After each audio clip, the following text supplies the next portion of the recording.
The Mediterranean sky stretched endlessly above Sicily that fateful day.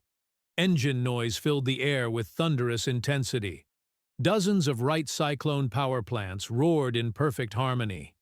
Their mechanical symphony echoed across the heavens. Below them, the bomber formations moved with deadly purpose. These were B-25 Mitchell bombers, silver aircraft heavy with explosive cargo. Their bomb bays carried destruction for enemy airfields waiting below. Around them flew their protective escorts. Smaller fighters darted between the larger planes. These guardian aircraft served as shepherds. They protected their flock from aerial predators. But these weren't ordinary escort pilots. They flew P-40 Warhawks, rugged fighters built for punishment, aircraft that were already falling behind newer enemy designs. The men inside these cockpits were extraordinary. They belonged to the 99th Fighter Squadron. To military leadership, they represented a controversial test. Many high-ranking officers expected this experiment to end in failure. In Washington briefing rooms, reports had been written.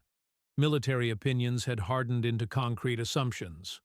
A 1925 Army War College document reflected the prejudice of its time. The study declared African Americans were unreliable and careless. It concluded they lacked responsibility and trustworthiness. Combat complexity was beyond their capabilities, according to this report. Fighter aircraft cockpits were supposedly unsuitable for them. Military segregation mirrored national divisions. The armed forces reflected society's deepest prejudices. Black sailors found themselves restricted to kitchen duties.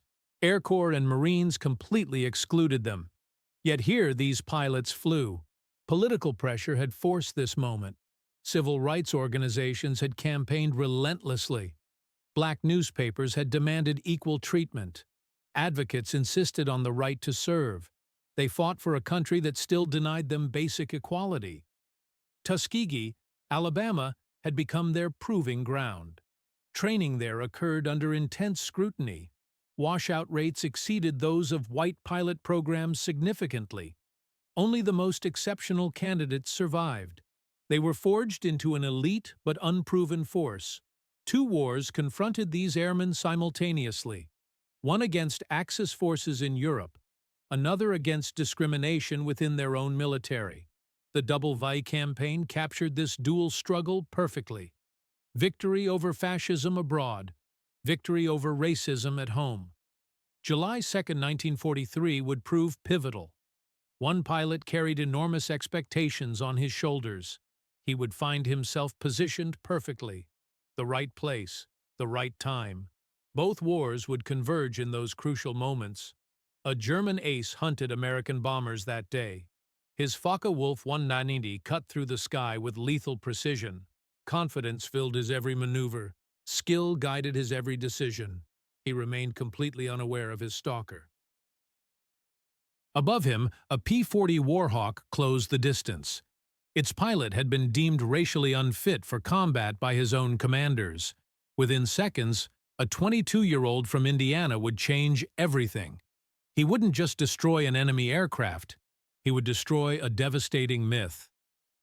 Charles Blake Hall entered the world, August 25, 1920. Brazil, Indiana welcomed this future hero. Franklin and Anna Hall raised their son with care. Young Charles excelled on football fields. Track events showcased his athletic gifts. Quiet intensity drove his every achievement. Eastern Illinois State Teachers College became his chosen path.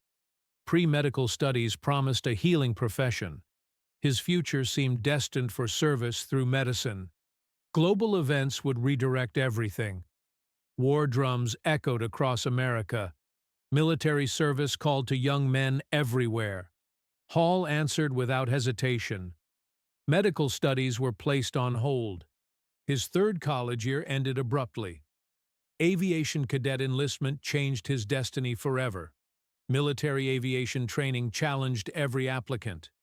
For African American candidates in 1941, the path seemed impossible. The Tuskegee training program existed only through tremendous struggle. Before 1940, black flying applicants faced automatic rejection. NAACP lobbying created pressure. Black press voices grew stronger. President Roosevelt felt mounting political heat. Public Law 18 expanded the Army Air Corps in 1939. Pressure campaigns ensured African American inclusion. The Tuskegee experiment was born. Segregated training represented a compromise. Racial division remained the reality. But exclusion walls showed their first cracks. Charles Hall arrived at Tuskegee Army Airfield. He entered an incredible pressure situation. Cadets understood global scrutiny. Many observers waited eagerly for failure. Training standards were deliberately elevated.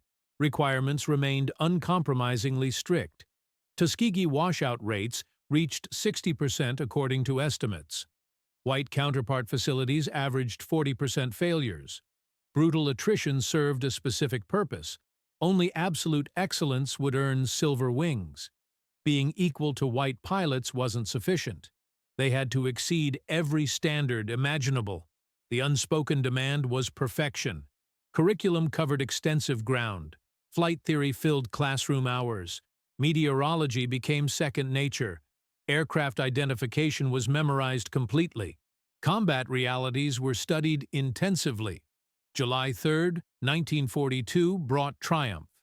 Almost exactly 1 year before his historic achievement, Charles Hall pinned on pilot wings. Second lieutenant rank accompanied this milestone.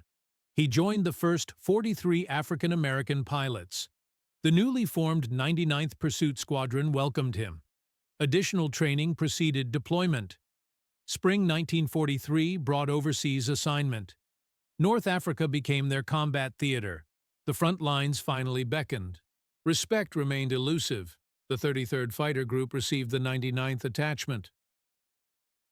Segregation and prejudice created isolation. Colonel William Maumure commanded the group. His skepticism about their abilities was undisguised. Battle-hardened white pilots offered minimal mentorship.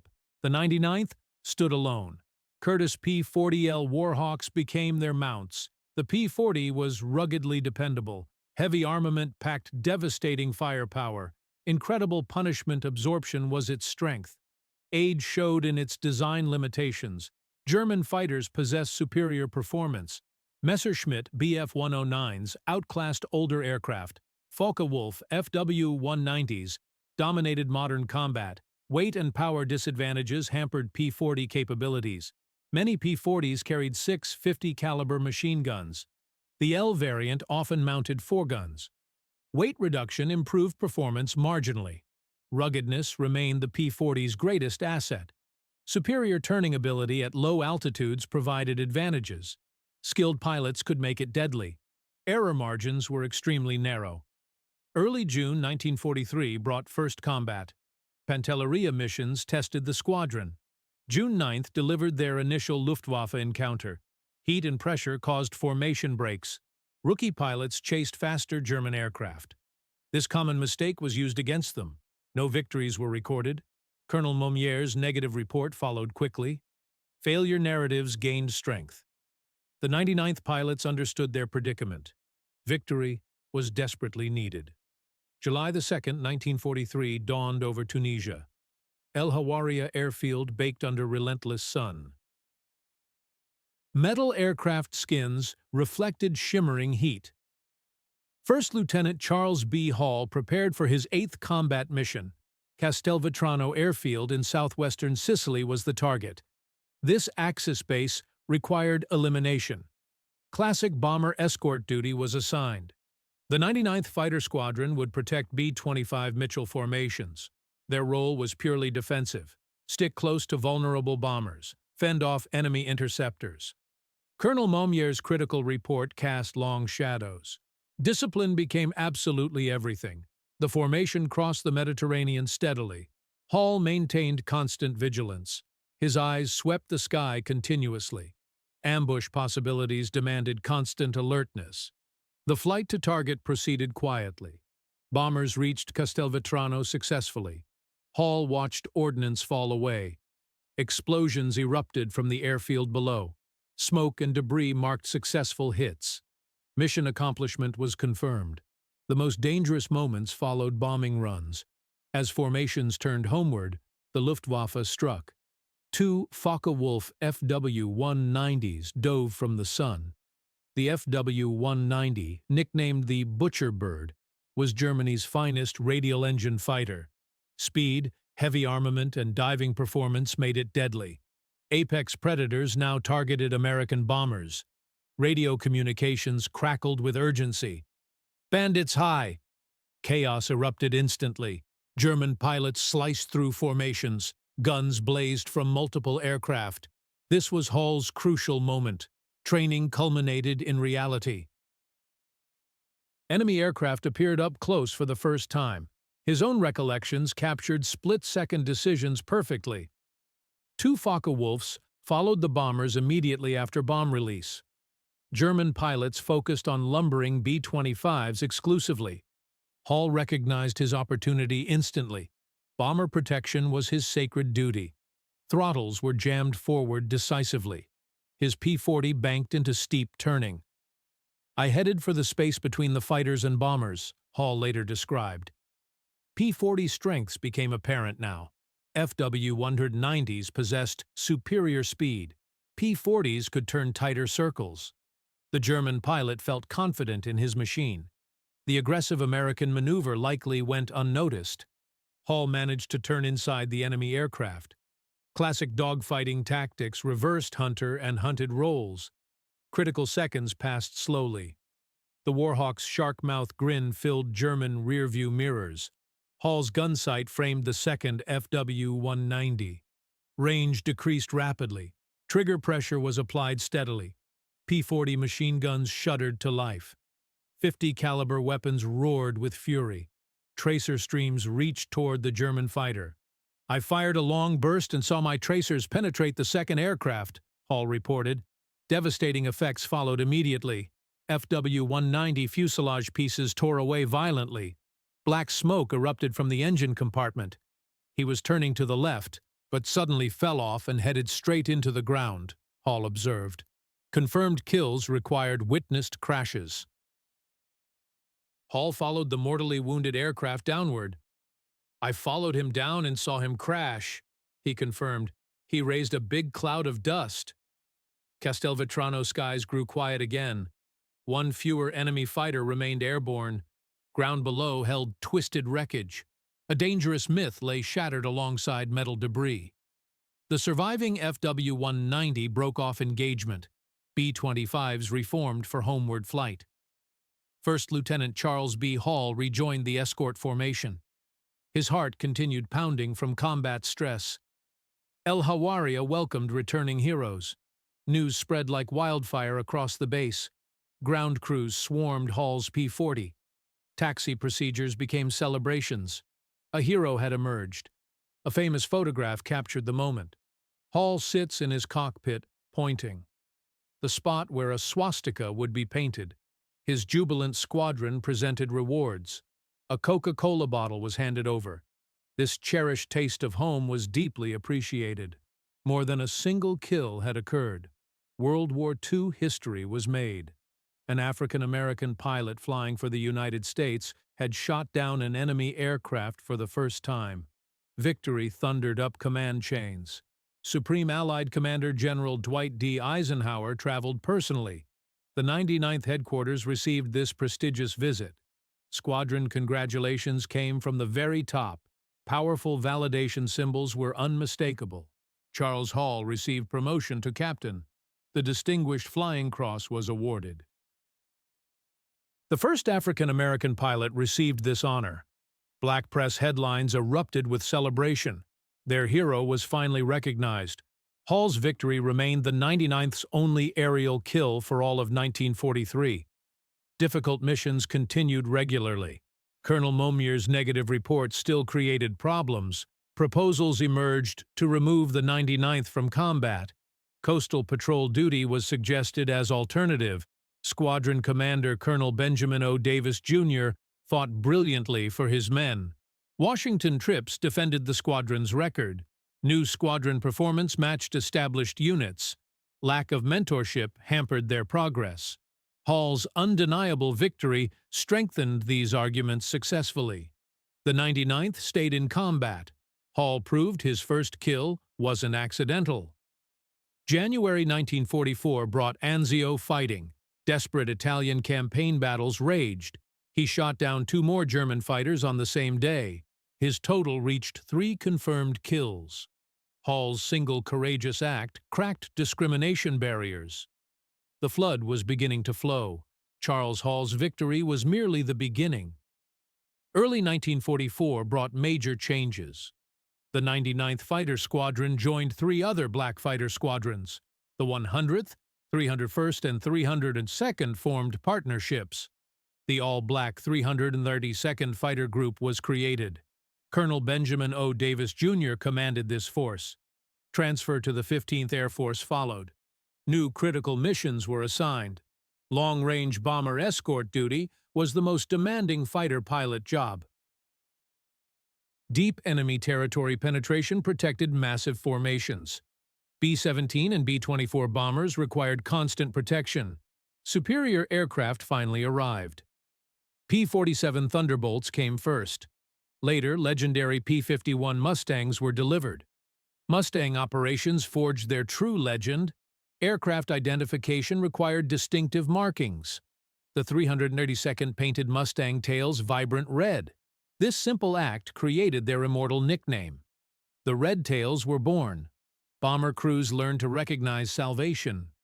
Red tails became symbols of hope. The 332nd pilots earned reputations for incredible discipline. Other fighter groups broke formation chasing individual glory. Red tails stayed with bombers regardless of temptation. Colonel Davis drilled tactics relentlessly. Personal scores meant nothing. Mission success was measured differently. Getting big friends home safely mattered most. Bomber crews specifically requested Red Tail Angels. Reputation was built on proven results. The myth that they never lost a bomber isn't completely accurate. Reality remains equally impressive. Air Force reports documented their performance. The 332nd lost 27 escorted bombers to enemy fighters total. Other P-51 groups in the same Air Force averaged 46 losses. Their combat record was absolutely stunning. Over 1,500 missions were flown. 112 enemy aircraft were destroyed in air combat. Another 150 aircraft were destroyed on ground attacks. March 24, 1945 brought incredible achievement. Red Tail shot down 3 German Me-262 jet fighters. This occurred in a single day. Unprecedented feats earned recognition. The entire 332nd Fighter Group received a Distinguished Unit citation. Individual heroes emerged from the group. Lee Archer achieved ace status. Joseph Ellsbury earned 4 victories. Edward Toppins also reached 4 kills. Clarence Lester shot down 3 enemy planes in one mission. Men once deemed unfit for combat became some of Europe's most effective fighter pilots. The cost was tremendously high. Of 450 pilots deployed overseas, 66 were killed in action. Another 32 were captured as prisoners of war. Charles Hall and the Tuskegee Airmen created powerful reminders. History is made by individuals who refuse accepting imposed limitations. These pilots fought for double victory. Their legacy continues inspiring generations. When war ended, surviving Tuskegee Airmen returned as victors. They had confronted Nazi master race ideology. Skill and courage shattered those beliefs. They confronted systematic military racism. Excellence defied discriminatory policies. Combat records were absolutely undeniable. The group earned over 150 distinguished flying crosses. Hundreds of additional medals recognized their service. Military segregation policies became completely indefensible. Black men's warrior capabilities were proven spectacularly. Tuskegee Airmen legacy influenced President Harry S. Truman directly. Executive Order 9981 was issued in 1948. Equal treatment and opportunity were declared. Race, color, religion, and national origin became irrelevant. American military segregation received its death sentence. Red Tail groundwork made this possible. Charles B. Hall started everything with machine gun bursts over Sicily. He returned home as a hero. His later life remained deliberately quiet. Insurance agent work came first. Federal Aviation Administration employment followed. Death came in 1971 at just 51 years old. Decades passed with their story largely unknown. Wider American public remained unaware. Their legacy endured through time. 2007 brought collective recognition. Tuskegee Airmen received the Congressional Gold Medal. Congress bestowed this highest civilian honor. The German pilot who never saw the diving P-40 represents more than dogfight tales. This story belongs to a 22-year-old Indiana pilot. In fiery seconds, he accomplished more than aircraft destruction. He helped destroy a devastating lie. Hundreds of brave men followed his example. Courage knows no color boundaries. They proved this truth repeatedly. They were the Tuskegee Airmen. Sky battles weren't their only victories. They won a war for America's very soul.